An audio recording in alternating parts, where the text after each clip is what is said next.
School violence in Mexico.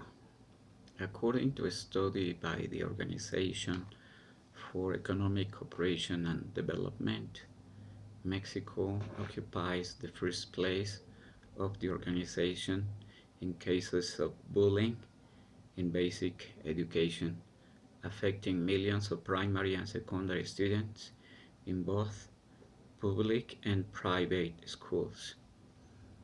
School violence is known to result in poor academic achievement and dropout, as well as an increase in suicide rate. Peer violence.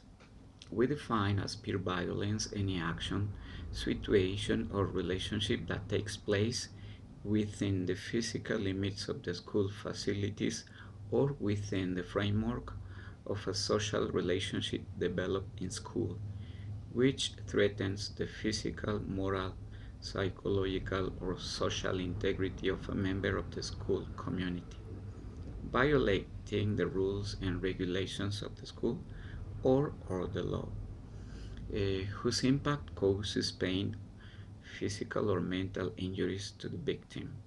When we speak about peer violence, automatically we think about bullying.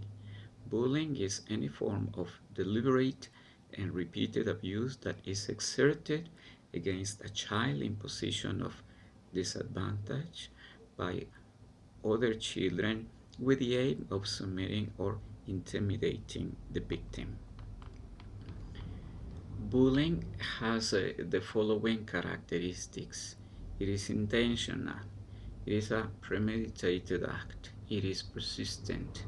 These are acts that occur repeatedly and prolonged for some time. It is asymmetric. There is an imbalance and inequality of forces between the abuser and the victim. The type of abuse can be physical. The victim receives blows, shoving, kicking, theft or damage of his or her belongings. Verbal. The victim gets insults, taunts, nicknames. Psychological. The victim faces threats, humiliation, and domination. Social. The victim is excluded from a group or the abuser manages to isolate the victim. Some of the symptoms presented by the children who are victims of bullying are irritability, sadness, anxiety, and depression. The harassed children tend to be silent and isolated. They have no friends or have a very few. They have trouble sleeping or have nightmares. They avoid talking about what is happening to them or give unconvincing explanations. They refuse to go to school or to the activities that take place there and seek excuses to stay at home. In some cases, the hardness of the situation can lead to thoughts about suicide and to its materialization. Prevention of bullying.